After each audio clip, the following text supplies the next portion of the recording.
নমস্কার, খুকুর রান্নাঘরে আপনাদের সবাইকে স্বাগত। আজকে রান্না করে দেখাবো চিংড়ি দিয়ে পটলের দোরমা বানাবো। তার জন্য আমি পটল নিয়েছি, আলু সেদ্ধ করে রেখেছি, চিংড়ি, পেঁয়াজ কুচি। পটলটা আপনাদের আমি ছাড়িয়ে দেখাচ্ছি।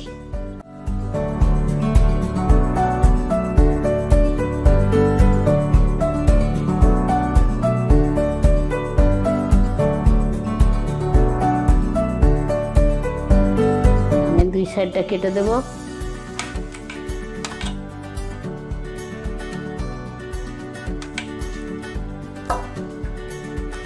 এবার আমি এটা বের করে এবার চামচের পেছন দিয়ে ভেতরের জিনিসগুলোকে আমি বের করে নেব।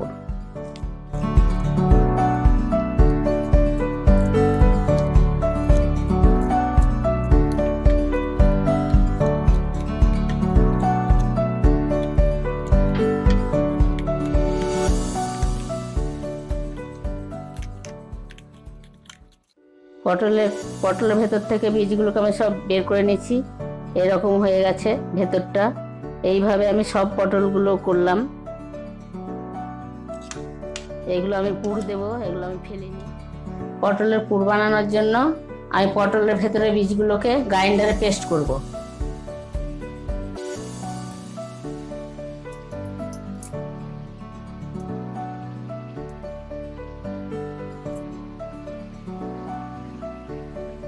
পেস্ট করে আমার এরম হলো।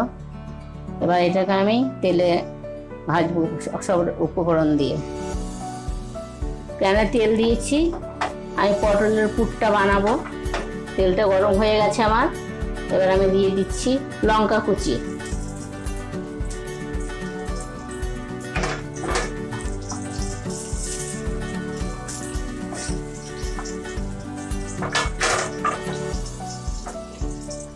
এবার দিয়ে দেবো পেঁয়াজ কুচি,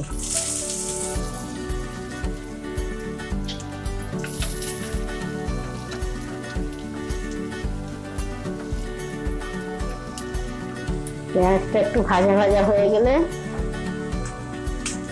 আমি দিয়ে দেব সেদ্ধ করা আলুগুলোকে আমি একটু হাতে করে ভেঙে দিচ্ছি।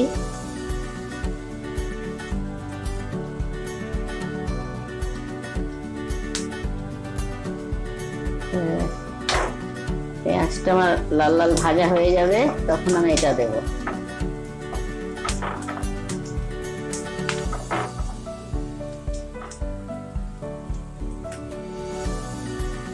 এখানে ভাজা ভাজা হয়ে গেছে। এবার আলুটা আমি দিয়ে দেব।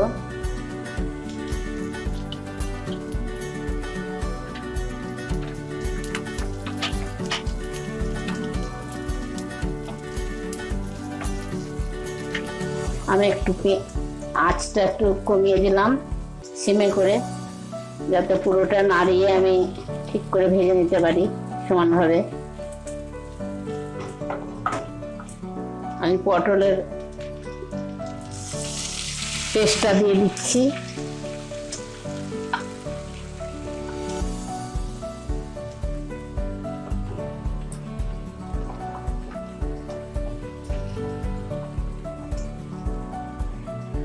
পটলের পেস্টটা দিলাম।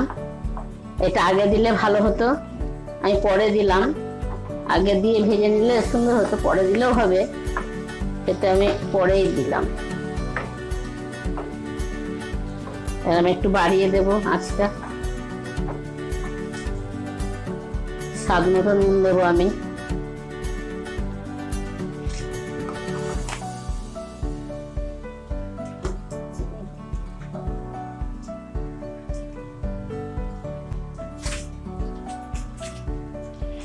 একটু চিনি দিলাম।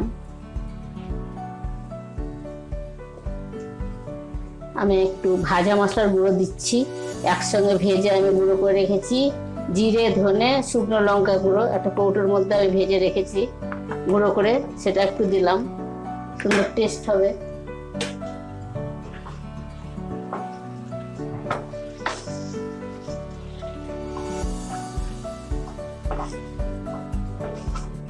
আমি আঁচটা কমিয়ে রেখেছি সিমে একদম।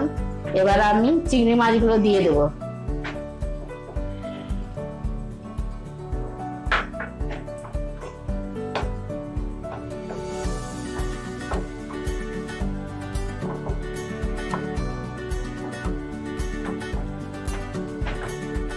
আমার পুর বানানো হয়ে গেল।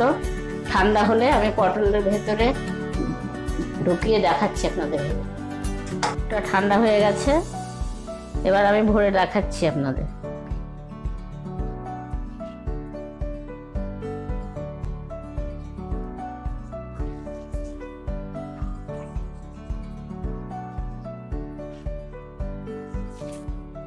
এই হয়ে গেল, আমি আর এক ভরে দেখাচ্ছি।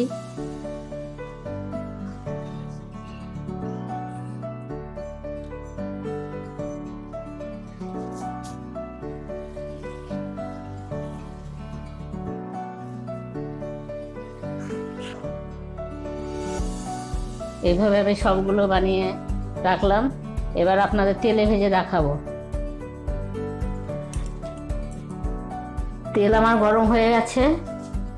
আমি 4 চামচ মতো তেল দিয়েছি, একটু বেশি দিলেও ক্ষতি নেই।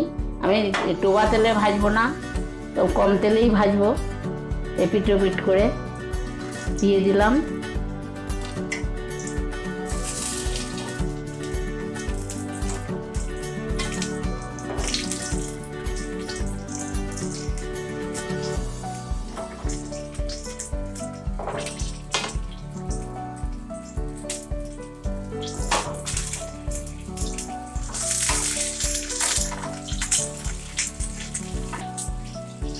এটা আমি সিমে করে দিচ্ছি।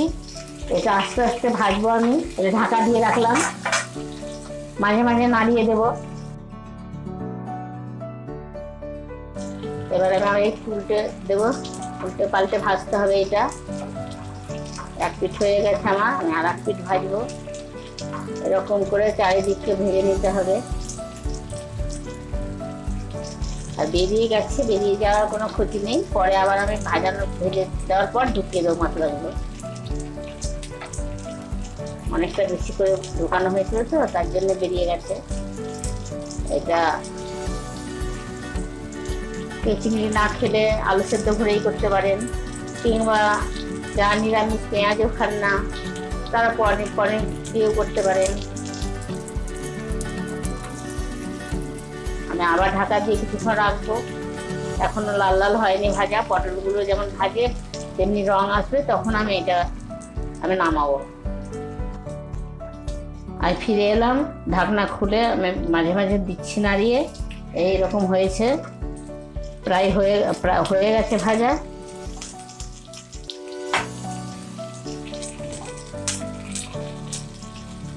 ভাজা হয়ে গেল। আপনারা এটা ডাল ভাতের সঙ্গে খেতে পারেন, খিচুড়ির সঙ্গে খেতে পারেন, এমনিও খেতে পারেন চা দিয়ে, খুব টেস্টি হয়। ঘরে করে দেখুন, খুব ভালো হবে। এটা একটু লাল লাল করে ভাজা হয়ে গেছে।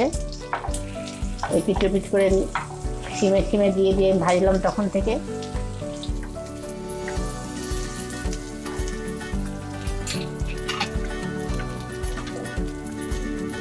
এই যে আমি তুলে নিচ্ছি, ভাজা হয়ে গেছে।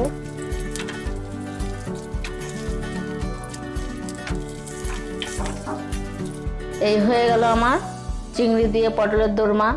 দেখতেও খুব সুন্দর হয়েছে, খেতেও খুব সুন্দর সুস্বাদু।